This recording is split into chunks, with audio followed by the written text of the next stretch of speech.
البدع والأهواء، أهل البدع العقائدية وأهل البدع السياسية. نقول بيننا وبينكم السلف، بيننا وبينكم الكتب، كان فيقول البدع بيننا وبينكم. Bismillahirrahmanirrahim. Kita masih di muka surat, di hadis yang ketujuh, dan insya Allah ini yang terakhir untuk pembahasan hadis yang ketujuh ini. Baik, masih apa? Ucapan Abu Sufyan yang mana beliau mengatakan famaziltu muqinan annahu sayadhar, maka terus-menerus saya yakin bahwasanya dia akan menang, hatta adkhalallahu alayyal Islam, sehingga Allah memasukkan Islam ke dalam hati saya, yaitu apa? Cinta pada Islam, mau masuk ke dalam agama Islam. Baik, tentunya maksudnya bukan saya masih yakin sampai masuk Islam, setelah masuk Islam saya tak yakin lagi, bukan maksudnya itu. Yaitu sejak peristiwa itu, sejak saya bicara dengan Heraklius dan dia juga menyebutkan data-data yang didapatkan dari, yaitu memang keadaan Muhammad ini memang sesuai dengan yang dia dapatkan dari karakter para nabi dalam kitab-kitab suci, maka saya yakin memang Muhammad ini akan menang. Sampai raja terbesar di dunia waktu itu pun ketakutan. Baik. Dan terus-menerus saya yakin sampai betul-betul Allah menjadikan saya seorang muslim. Seorang muslim tentu lebih yakin lagi. Memang apa? Nabi Muhammad menang. Dan dia lihat langsung, ra'yal ain, lihat bagaimana Rasulullah menang pada waktu Fathu Makkah itu. Baik. Wa kana ibnun Nadhur, dalam riwayat yang lain Ibnun Natur, tak masalah. Sahibu Ilya wa Hirakla suqufan ala Nasara Syam. Tayyib. Ibnun Nadhur, dia adalah penguasa Ilya dan sekaligus dia adalah temannya Heraklius. Ibnun Nadhur ini adalah uskup yang mengepalai orang-orang Nasara di Syam. Sebagian ulama menyangka bahwasanya hadis ini bersambung dengan hadis yang sebelumnya, bahwasanya ini adalah ucapan Abu Sufyan, tapi ternyata tidak demikian. Kenapa? Karena telah diteliti oleh Al-Hafidz Ibnu Hajar, dikumpulkan riwayat-riwayatnya, ternyata memang dalam riwayat yang lain, dalam sanad yang lain, Az-Zuhri mengatakan wa kana ibnun Nadhur, qala Az-Zuhri wa kana ibnun Nadhur. Jadi ini ucapan Az-Zuhri, bukan ucapan dari Abu Sufyan. Baik. Makanya kalau kita teliti, diriwayatkan oleh Al-Hafidz Al-Baihaqi di dalam Dalailun Nubuwah dengan sanad yang hasan sampai ke Ibnu Ishaq, mengatakan apa? Haddatsana Az-Zuhri qal kana ibnun Nadhur, begini. Jadi ini terang-terangan menunjukkan bahwasanya Az-Zuhri bukan meriwayatkan hadis ini dari Ubaidullah, dari Ibni Abbas, dari Abi Sufyan, tapi Az-Zuhri mendapatkan cerita setelahnya itu dari Ibnun Nadhur. Tayyib. Makanya dalam riwayat yang lain, kalau tak salah adalah yang diriwayatkan juga oleh Al-Baihaqi dalam Dalailun Nubuwah, juga diriwayatkan oleh At-Tabrani di dalam Al-Kabir, yaitu apa? Az-Zuhri mengatakan, saya jumpa Ibnun Nadhur dan dia adalah seorang uskup temannya Heraklius. Tapi gimana Zuhri boleh jumpa orang ini? Mungkin usianya, mungkin umurnya apa? Agak panjang orang ini. Dan juga Az-Zuhri ini adalah apa? Adalah tabi'i. Beliau jumpa sahabat, bukan mustahil.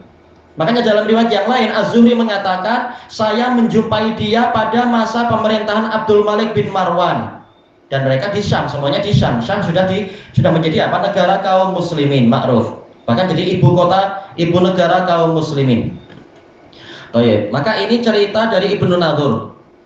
Kata Al-Hafidz Ibnu Hajar, boleh jadi Az-Zuhri mendapatkan ini dari Ibnu Nadhur setelah Ibnu Nadhur masuk Islam. Karena apa? Kemungkinannya sangat besar sekali Ibnu Nadhur masuk Islam setelah mendapatkan data sebanyak ini dan seterusnya. Bahkan Heraklius sudah meninggalkan wilayah itu.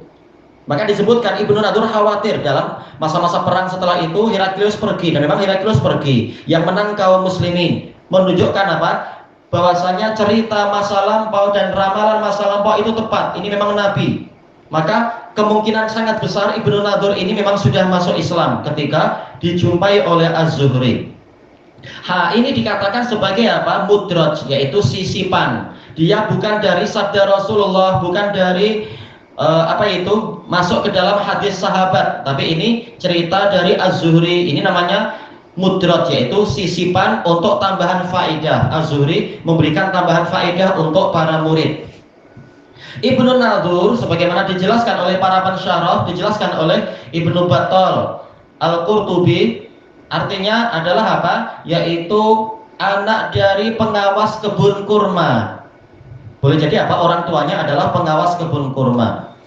Nah, dia pengawas, dia adalah anaknya. Dia sahibu Ilya. Maksudnya adalah dia amir, dia penguasa Ilya. Ilya telah kita lewati, maknanya adalah Baitullah. Dan ini adalah yaitu apa? Negeri yang sangat besar di Syam. Wa Hirakl, dan dia juga teman dari Heraklius. Dan ini adalah kekayaan bahasa Arab. Sahib di sini memiliki dua makna. Sahibu Ilya artinya amir Ilya, yaitu apa? Wali kota Ilya atau penguasa Ilya. Tapi sahibu Hirakl artinya adalah apa itu? Sebagai sahib, sebagai sodik atau muttabi, pengikut, teman Heraklius atau pengikut Heraklius. Ini menunjukkan sastra Arab yang bagus. Sahib digunakan dua makna untuk mengungkapkan dua makna sekaligus, makna yang lain-lain. Kemudian apa? Jawab dari khobar kananya setelahnya, sukufan ala nasara Syam. Dia sebagai sukuf, yaitu apa? Uskup. Dalam riwayat yang lain adalah uskufan, yaitu uskup. Sekarang istilahnya uskup ya. Di Indonesia ma'ruf istilah uskup. Kayak kepasturan itu. Nah, di dalam bahasa Arab ini asalnya tentunya bukan bahasa Arab, ini dari bahasa boleh jadi bahasa Ibrani yang diarabkan. Maknanya dikatakan uskup adalah pemimpin yang suka membungkukkan badan. Nah, ini namanya uskup.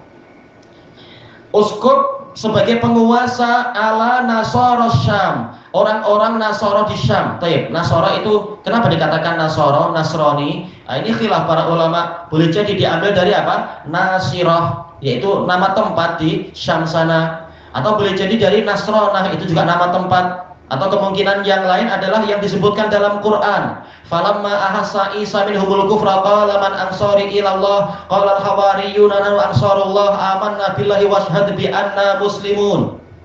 Tatkala Isa merasakan kekufuran Bani Israel, beliau mengatakan, siapakah para penolong saya untuk dakwah ke jalan Allah? Maka para hawariyun, para penolong Nabi Isa mengatakan, nahnu ansarullah, kami adalah para penolong Allah, kami beriman dan persaksikanlah bahwasanya kami adalah muslimin. Baik, maka dikatakan Nasara. Jadi sebenarnya kalau mereka jujur, Nasara itu adalah kaum muslimin, tapi mereka sudah memesong menjadi apa? Penyembah Isa itu sendiri. Sudah apa? Kafir. Baik. Yuhaddisu anna Hirakl. Nah, ini khobar kana yang kedua, yuhaddisu, menceritakan bahwasanya Heraklius hina qadima Ilya, tatkala dia tiba di Ilya. Kenapa dia pergi ke Ilya? Ma'ruf, telah kita lewati bahwasanya dia bersyukur kepada Allah karena diberi kemenangan. Maka dia berangkat dari Konstantinia, boleh jadi Konstantinia yang sekarang di Turkiya itu. Dari Konstantinia dia pergi ke Hims. Nah, dari Hims dia jalan kaki sampai ke Ilya sebagai bentuk syukur pada Allah. Tatkala dia tiba di Ilya ini, asbaha yauman khabithan nafas. Dia masuk di waktu pagi pada suatu hari dalam keadaan jiwanya busuk. Apa makna khabithun nafas? Dijelaskan oleh Al-Kawrani juga yang lain-lain. Maksudnya adalah kaslanun nafas, yaitu jiwanya rasanya malas. Dan apa itu? Qilatun nasyat, yaitu tidak ada kerajinan. Atau apa? Sayyi'ul khuluq, yaitu akhlaknya jadi buruk, gundah gulana. Baik. Tapi bukankah Rasulullah SAW mengatakan la yaqulanna rajulun muslimun in khabusat nafsi. Tak boleh seorang muslim mengatakan jiwa saya itu buruk. Nah, sekarang kenapa Heraklius mengatakan itu? Nah, Heraklius bukan muslim, tak mengapa itu. Adapun muslim, Nabi melarang untuk kita mengucapkan itu. Hadis muttafaqun alaih dari Abi Hurairah. Insya Allah kita akan sampai pada pembahasan itu. Hadis itu. Baik. Kembali ke sini, faqala ba'du batariqatih. Sebagian para patriknya, ini di Indonesia pun maklum Patrik, Petrus atau apa itu. Nah, Patrik sendiri maknanya apa? Dia adalah ahli masyurah, ahli musyawarat, dan ahli kepemimpinan di dalam pemerintahan Romawi. Orang-orang terdekat. Ya, punya apa? Punya siapa tuh? Heraklius. Qadistangkarna hai atak. Kami merasa heran dengan keadaan Anda.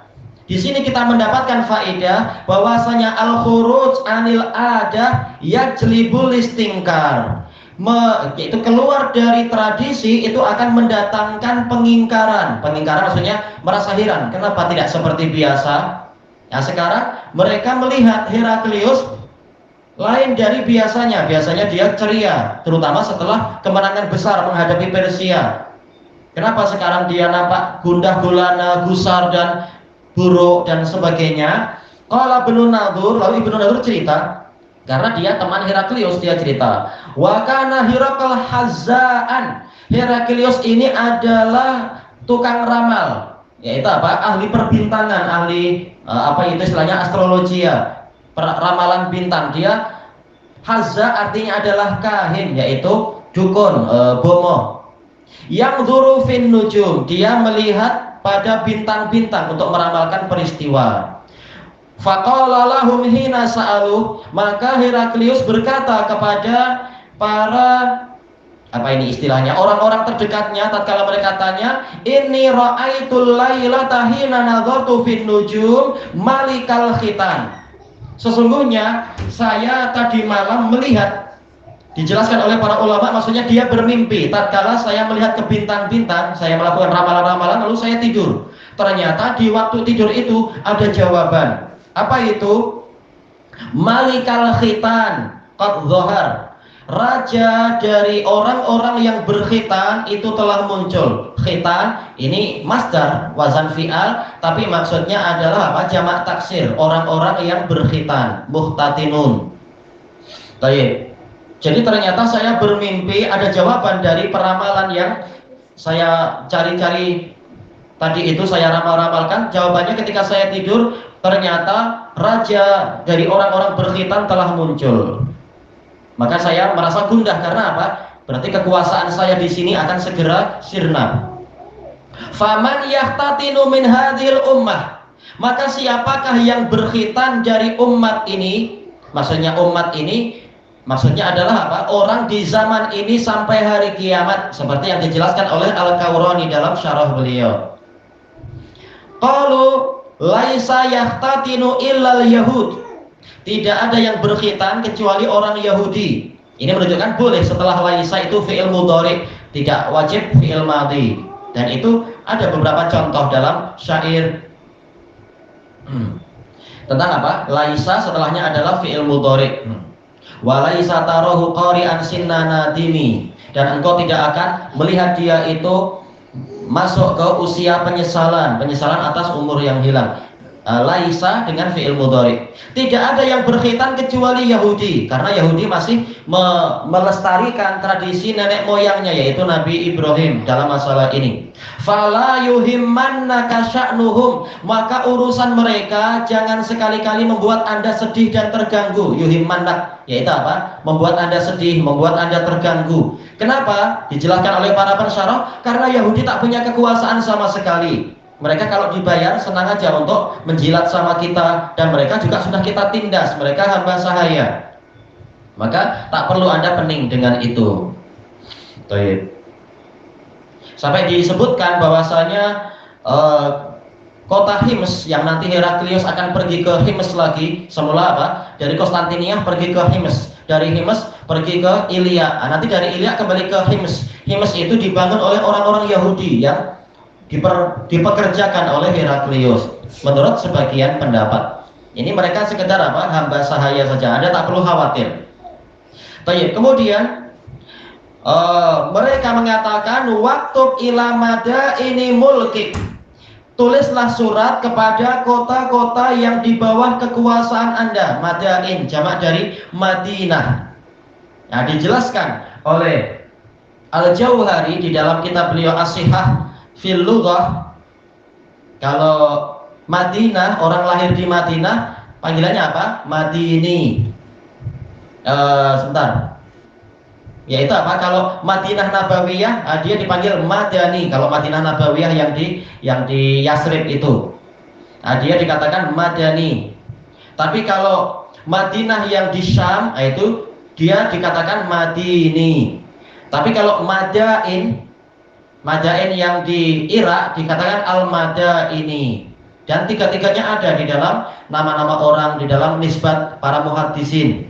Jadi dibedakan antara Madani yang di Madinah sekarang itu dengan Madini yang di Syam dan Madaini yang di Irak.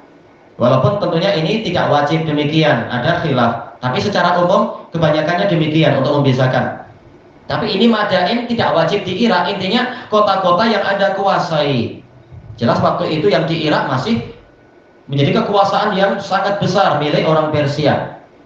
Fayaqtulu man fihim minal yahud, lalu hendaknya mereka membunuh orang-orang Yahudi yang ada di tengah-tengah mereka. Berarti apa? Madain di sini walaupun artinya kota, maksudnya adalah penduduknya tentunya. Bukan maksudnya adalah benda matinya, kota yaitu bangunannya atau jembatannya, bukan. Tapi maksud Madain adalah ahlu Madain, penduduknya.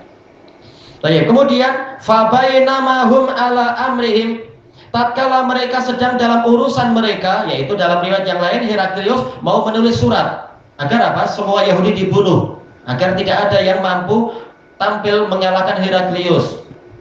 Utiya Hirakal bi rajulin arsala bihi maliku Ghassan. Heraklius didatangi oleh seorang lelaki, didatangkan kepadanya seorang lelaki yang menjadi utusan Raja Ghassan. Dalam riwayat yang lain rajulin minal Arab. Dalam riwayat yang lain di Sahih Bukhari juga, yaitu ini orang Arab, bukan orang dari bangsa lain. Dalam riwayat yang lain lagi, tapi di luar Bukhari Muslim, yaitu dia adalah Adi bin Hatim. Tentunya sebelum masuk Islam, Adi bin Hatim At-Ta'i, beliau Arab dan masuk Islam setelah Fathu Makkah. Dan dia diutuskan oleh Raja Ghassan. Raja Ghassan ini raja yang di Busra. Kita tahu Busra makruf, dia adalah bagian dari Syam yang nanti pada tahun nanti, tapi maksudnya dalam sejarah kalau dibandingkan dengan zaman itu, jelas kalau di zaman kita itu sudah berlalu tahun 500 Hijriah di zaman Imam An-Nawawi atau sedikit sebelum Imam Nawawi itu Busra, itu onta-onta Busra lehernya sampai diterangi oleh api yang sangat membara di belakang gunung-gunung Madinah. Salah satu tanda kiamat yang kecil itu, tanda kecil kiamat. Nah, itu Busra. Raja Ghassan ini sebenarnya adalah raja-raja dari Yaman, tetapi mereka pindah entah berapa ribu tahun yang lalu mereka berpindah. Sebagiannya berkuasa di Syam. Pada masa pemerintahan Romawi, mereka masuk agama Kristen dan tunduk kepada Romawi, jadi kerajaan bagian. Yukhbiru an khabari Rasulullah sallallahu alaihi wasallam. Orang ini menceritakan tentang berita-berita Rasulullah sallallahu alaihi wasallam. Disebutkan dalam riwayat yang lain, yaitu Adi bin Hatim ini menceritakan bagaimana peperangan antara mereka melawan Nabi Muhammad dan seterusnya. Bahwasanya Nabi lama-lama sering menang dan kekuasaannya semakin membesar, yang masuk Islam semakin banyak dan seterusnya. Jadi betul-betul sama dengan yang diceritakan oleh Abu Sufyan, tanda-tanda dan alamatnya itu. Maka ini semakin membuat susahnya hati Heraklius, karena secara ramalan pun memang sudah tiba waktunya, secara mimpi juga sudah datang waktunya. Baik. Kemudian falam mastakhbarahu Hirakal, tatkala Heraklius sudah meminta berita dari dia dan dikasih cerita, qal idhabu fangduru amuhtatinunhu amla. Lalu beliau berkata, Heraklius berkata kepada orang-orang di sekelilingnya, pergilah kalian, lihat orang ini. Mungkin apa dibawa masuk ke bilik atau apa, lihat apakah dia berkhitan atau tidak. Fanadharu ilaihi fahaddatsuhu annahu muhtatim. Lalu mereka pun melihat kepada utusan ini karena dia orang Arab. Lalu mereka cerita kepada Heraklius, orang ini berkhitan. Tayyib. Wa sa'alahu anil Arab faqal hum yahtatinun. Lalu Heraklius tanya kepada utusan ini, mungkin Adi bin Hatim atau yang lainnya, apakah orang Arab memang berkhitan semuanya? Maka Adi bin Hatim mengatakan, iya, orang-orang Arab pun berkhitan. Mereka menjaga tradisi yang mereka dapatkan dari nenek moyang mereka, dari Nabi Ismail, dari ayahnya, yaitu Nabi Ibrahim. Tayyib. Faqala Hirakl, hadza mulku hadhil ummah qad dhahar. Heraklius mengatakan, inilah kekuasaan umat ini telah muncul. Dalam riwayat yang lain, hadza maliku hadhil ummah. Penguasa umat ini sudah muncul. Memang betul-betul waktunya sudah tiba. Semua alamat menunjukkan pada jawaban yang sama, hasil yang sama. Lalu Heraklius ingin mencari penguat lagi. Summa kataba Hiraklu ila sahibin lahu bi Rumiyah. Lalu Heraklius menulis surat kepada teman dia di Rumiyah. Ini diarabkan Rumiyah. Kalau bahasa mereka adalah yaitu apa? Roma itu. Makanya dijelaskan oleh Yaqut Al-Hamawi rahimahullah, ma'ruf Rumiyah adalah kota Roma yang mana jaraknya antara Konstantinia, yaitu yang di mana itu Konstantinia, Konstantinopel yang di Turki, itu jaraknya ke situ yaitu perjalanan ke arah barat laut selama 50 hari, yaitu yang sekarang menjadi ibu kota Italia itu. Nah, dijelaskan oleh beliau, demikian pula dijelaskan oleh Al-Kaurani. Disitulah bertempat tinggalnya yaitu Paulus yang menjuluki dirinya itu sebagai wakil dari Yesus. Ma'ruf sampai sekarang kekuasaan di Vatikan. Vatikan di Roma kan ya.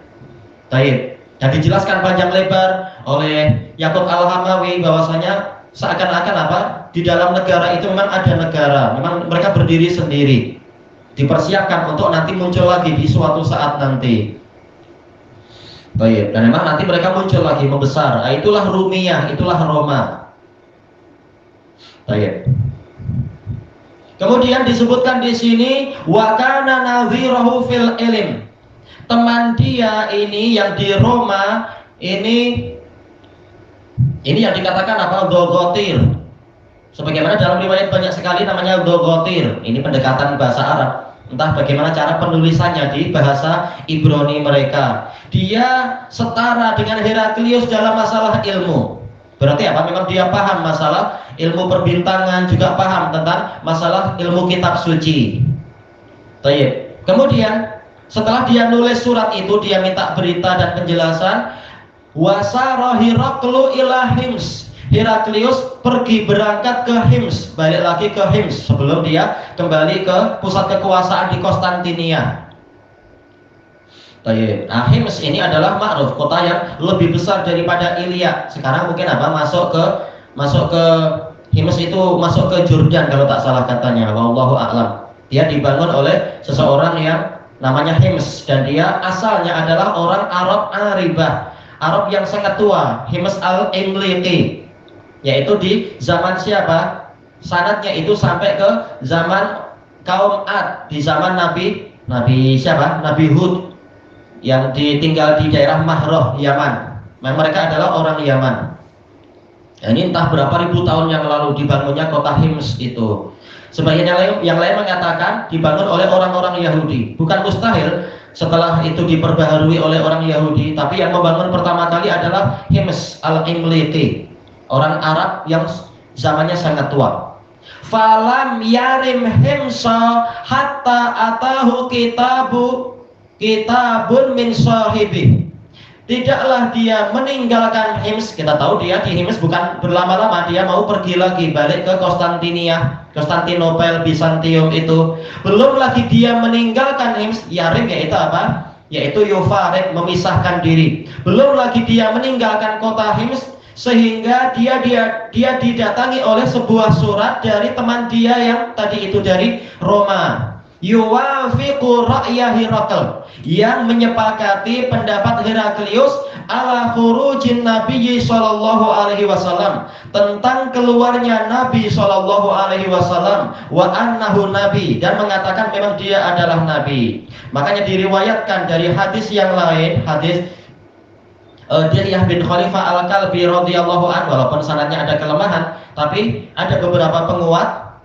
Setelah Dihyah ini membawa surat dari Rasulullah kepada Heraklius, kemudian Heraklius mengirimkan, dengan cerita yang panjang, lalu apa? Heraklius mengirimkan Dihyah ini radhiyallahu anhu pergi ke Romawi, pergi ke Roma sana, ke Rumiyah, untuk menjumpai Dhoqatis.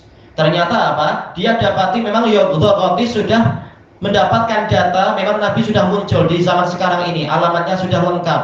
Lalu Dhoqatis ini dia memakai baju putih, melepaskan baju kepasturan dia. Kemudian dia mengumumkan di hadapan orang-orang Romawi bahwasanya Nabi yang terakhir yang dikatakan oleh Yesus sebagai Ahmad, dia sudah muncul, alamatnya begini-begini, dan saya bersaksi la ilaha illallah Muhammadur Rasulullah, masuklah Islam kalian. Tahu-tahu orang-orang Romawi menyerang dia dan membunuh dia. Lalu Dihyah Al-Kalbi ini pulang dari Rumiyah, pergi ke Hims, jumpa dengan Heraklius, lalu menceritakan peristiwa itu. Kemudian Heraklius mengatakan, saya tahu memang Muhammad itu nabi, tapi kau lihat sendiri teman saya ini lebih dicintai oleh orang-orang Roma. Itu pun ketika dia masuk Islam, dia dibunuh, sementara saya ingin mempertahankan kekuasaan saya. Akhirnya Heraklius memang tak mau masuk Islam. Baik. Nah, kemudian kita lanjutkan cerita yang di sini. Fa'adina Heraklu li udhama'ir Rum. Kemudian Heraklius memberikan pengumuman untuk apa? Memanggil para pembesar Romawi yang ada di Hims. Fi daskarotin lah, daskaro artinya istana, istana yang memiliki banyak pintu, di luarnya banyak rumah-rumah. Istana raja, di sekelilingnya ada istana para bangsawan. Bi Hims, yang ada di Hims. Summa amara bi abwabiha, lalu dia memerintahkan kepada para pengawalnya agar pintu-pintu itu apa itu? Antughlaq, kalau takdirnya, untuk dikunci. Faghulliqat, lalu pintunya dikunci. Tapi kenapa dikunci? Ini menunjukkan apa? Kecerdikan Heraklius. Setelah dia dikasih tahu temannya itu ketika masuk Islam dibunuh, maka dia akan membuat pengumuman, tetapi jangan sampai dia diserang. Maka dia masuk ke istana yang tertinggi, pintu-pintunya dikunci.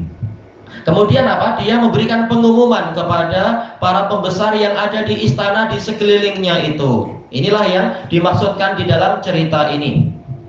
Summa tolak, lalu dia menampakkan diri. Makruf, istana-istana Romawi dan yang lain-lain ada menaranya. Lalu dia menampakkan diri di hadapan para pembesar yang sudah berkumpul di istana-istana di luar situ. Ya ma'syarur Rum, wahai masyarakat Romawi.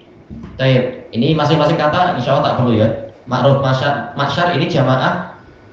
Halakum fil falahi wa rusyd, maukah kalian untuk mendapatkan keberuntungan dan kelurusan? Al-falah itu adalah kejayaan untuk mendapatkan apa yang diinginkan dan keselamatan dari perkara yang dikhawatirkan. Itulah falah. Jadi Heraklius tahu bahwasanya keberuntungan ada dalam Islam, dan dalil-dalil ma'ruf insya Allah kita akan melewati sejalan dengan apa? Pembahasan kitab Sahih Bukhari. Dia tahu keberuntungan ada dalam Islam, warusd, dan kelurusan. Masing-masing dalilnya ma'ruf juga. Wa ayyasbuta mulkukum, dan kekuasaan kalian akan kekal. Dia tahu kalau dia menentang Nabi Muhammad, dia akan kalah karena sudah disebutkan dalam kitab suci, nanti wilayah Syam itu akan dikuasai oleh Nabi yang terakhir. Fatubayi'u hadan Nabi, maka hendaknya kalian membaiat Nabi ini. Karena tak rugi, apa ruginya? Tapi ternyata fahasu haisota humuril wahash, maka mereka berlarian, hasu, berlarian seperti larinya keledai yang liar, ilal abwab, menuju ke pintu-pintu. Disebutkan dalam riwayat yang lain, mereka ingin membunuh Heraklius. Baik, tidak betul-betul setia, tapi malah apa? Ingin membunuh karena ini merubah agama nenek moyang biasa. Fawajaduha qad ghulliqat, lalu mereka mendapati pintu-pintu tadi telah dikunci. Maka apa? Mereka tidak berjaya membunuh Heraklius. Falamma ra'a Heraklu nufratahum. Tatkala Heraklius melihat larinya mereka dari dakwah yang benar, wa ayisa minal iman, dan dia sudah putus asa dari iman karena dia ingin tetap berkuasa dan dia tidak dibunuh oleh kaumnya. Sekarang disuruh memilih iman kepada Nabi Muhammad ataukah memilih kafir. Ternyata dia memilih kafir, yang penting tetap jadi raja dunia. Qal rudduhum alai. Heraklius berkata kepada para pengawal yang setia, kembalikan mereka kepada saya. Wa qal, dia mengatakan, inni qultu maqalati anifan. Baik, sekarang ada iskal, ada kerumitan. Bukankah mereka ingin menyerang Heraklius, menyerang lewat pintu? Dan mereka mendapati pintunya pintunya tidak terbuka. Berarti mereka dekat, cuma terhalang oleh pintu. Lalu gimana Heraklius mengatakan kembalikan mereka pada saya? Kembali dari mana? Berarti apa? Akhirnya mereka lari menjauh. Lalu mana yang benar? Sebagian ulama menjelaskan, sebagaimana dalam riwayat yang lain, tatkala mereka mendapati Heraklius itu pintu istananya terkunci, mereka lari berbalik ingin keluar, ingin cerita ke masyarakat, menyebarluaskan, ini raja kita sudah murtad, jatuhkan saja. Tatkala Heraklius lihat itu, maka dia berkata kepada para pengawalnya, kembalikan mereka, kembalikan para bangsawan untuk mendekat, saya mau bicara lagi. Inilah maksudnya. Baik, wa qala inni qultu maqalati anifan akhtabiru biha shiddatakum ala dinikum. Dia mengatakan, saya mengucapkan perkataan saya tadi sekedar untuk mencabar, menguji kekukuhan kalian di atas agama kalian. Faqat ra'ait, saya sudah melihat. Nah, mereka ditipu oleh Heraklius. Lalu apa? Fasajadu lahu wa radu an. Mereka bersujud kepadanya dan mereka ridho kepadanya. Fakana dzalika akhir sya'ni Herakl. Inilah akhir dari keadaan Heraklius, kata Ibnu Nazur. Jadi apa? Akhirnya dia memang tidak mau masuk Islam. Ada sebagian riwayat yang dhaif mengatakan, tatkala Rasulullah SAW mengadakan perang Tabuk, yaitu tahun 10 Hijriah, beberapa tahun setelah itu, Heraklius mengirimkan surat kepada Rasulullah, saya Muslim. Maka Rasulullah mengatakan dusta, dia masih tetap di atas agama Nasraniyah dia. Hadisnya sanadnya boleh dihasankan, yaitu dengan kumpulan sanad-sanadnya. Kesimpulannya apa? Rasulullah sudah menetapkan orang ini memang apa? Tetap di atas Nasraniyah dia bukan Muslim. Apalagi di tahun yang sama ini nanti dia akan mendukung Raja Ghassan untuk memerangi Muslimin. Setelah Raja Ghassan memenggal kepala sahabat yang membawa surat dari Rasulullah, terjadi apa? Perang Mu'tah. Jadi Heraklius ini kafir, dia memerangi Nabi demi apa? Demi mempertahankan kekuasaan dia. Baik, makanya disebutkan oleh Al-Hafidz Ibnu Al-Jauzi rahimahullah dalam Kasful Muskil, beliau mengatakan sungguh mengherankan Heraklius ini. Dia sangat pandai dan ilmunya sangat banyak, mendapatkan ilmu tentang Nabi secara lengkap. Tapi ternyata dia tidak mau masuk Islam dengan alasan ingin mempertahankan kekuasaan dunia. Padahal dia mampu sebagai raja untuk apa? Untuk melarikan diri. Sudah langsung masuk saja ke Madinah, kumpul dengan Rasulullah. Dia tahu bahwasanya Rasulullah akan menang, akan menguasai Syam akan kalah. Lalu kenapa dia memilih untuk menjadi raja orang-orang yang kalah? Dia tahu dia akan kalah itu. Dan nanti Hims akan ditaklukkan oleh pasukan Abu Ubaidah ibnul Jarrah, yaitu pada tahun 16 Hijriah. Sebelum Hims banyak wilayah yang sudah ditaklukkan. Ini ruginya orang yang lebih mengutamakan dunia daripada akhirat, padahal dunia juga akan segera hilang. Kita habiskan sedikit ya, ini tinggal satu baris saja. Kata Al-Bukhari, rawahu Shalih ibnu Kaisan wa Yunus wa Ma'mar an-Zuhri. Jadi hadis ini bukan hanya diriwayatkan oleh Abdul Yaman dari Syu'aib dari Zuhri, tapi juga ada penguat. Jadi Syu'aib diperkuat oleh 3 murid Zuhri yang lain, Shalih bin Kaisan, Yunus, dan Ma'mar. Shalih bin Kaisan, biografinya beliau ini adalah Abu Muhammad atau Abdul Harith Shalih bin Kaisan Al-Madani, dan beliau adalah pendidik bagi anak-anak Umar bin Abdul Aziz. Kalau Umar bin Abdul Aziz, siapa yang mendidik beliau? Ada dalam sanad ini, yaitu Ubaidullah bin Abdullah bin Utbah bin Mas'ud, murid dari Ibnu Abbas. Soleh bin Kaisan ini sebagai pendidik bagi anak-anak Umar bin Abdul Aziz. Soleh bin Kaisan, ini kehebatannya apa? Yaitu menjadi pelajaran bagi kita. Beliau ini mulai belajar ilmu hadis dan belajar agama usia 60 tahun. Jadi bukan sejak kecil. Tapi apa? Boleh jadi karena situasi dan apa? Beliau sampai tertinggal. Tapi ketertinggalannya itu tidak menyebabkan beliau putus asa. Dalam usia 60 tahun beliau belajar hadis, bahkan apa? Rajin menghafal sampai termasuk jadi murid terbaik dari Az-Zuhri. Sementara dia ini adalah seorang tabi'i, dia jumpa sejumlah sahabat, beliau rajin belajar memang, mengejar ketertinggalan. Dan beliau jauh lebih tua dari Az-Zuhri, tetapi karena ketawaduannya memang beliau rela belajar ke orang yang lebih muda. Ini dikatakan apa? Dikatakan oleh sebagian ulama, ini adalah riwayatul akabir anil asogir dalam ilmu hadis. Orang yang lebih tua meriwayatkan dari orang yang lebih muda. Tak mengapa, yang penting dapat ilmu. Dan beliau malah dimuliakan para ulama, lebih tua tapi mau belajar kepada orang yang lebih muda. Karena yang diinginkan memang apa? Ilmu, demi mendapatkan ilmu. Dan beliau siqah. Dan beliau usianya panjang, makanya banyak murid yang walaupun murid-murid muda generasi berikutnya jumpa beliau. Beliau meninggal dalam usia berapa? 160 sekian tahun. Bayangkan umur panjang sekali, 160 sekian. Dalam keadaan sebagai orang soleh, ibadah yang hebat sekali. Ini Soleh bin Kaisan. Yang kedua Yunus, biografinya telah kita lewati. Yunus bin Yazid al-Aili, termasuk apa? Asbatun Nas dalam riwayatnya terhadap Az-Zuhri dari sisi buku. Ma'mar ma'ruf, Ma'mar Ibnu Rashid, beliau adalah Abu Urwah al-Basri min asbatin nas fi Zuhri. Apa hikmah dari Imam Bukhari mendatangkan penguat-penguat ini? Padahal satu aja cukup. Syu'aib bin Abi Hamzah siqah ma'ruf al-Aili, termasuk asbatun nas. Tapi kenapa didatangkan tiga yang lain? Ini sebagai taukid, sebagai penguat, dan sekaligus sebagai tarjih untuk merojihkan riwayat-riwayat kalau terjadi khilaf. Bahwasanya Syu'aib tidak bersendirian, dia diperkuat oleh tiga bintang yang lain, semua asbatun nas. Baik. Sebagaimana dijelaskan oleh Al-Karmani di dalam syarah beliau terhadap Sahih Bukhari. Dengan selesainya pembacaan hadis ini, selesailah pembacaan kitab Badi'ul Wahyi dalam Sahih Bukhari.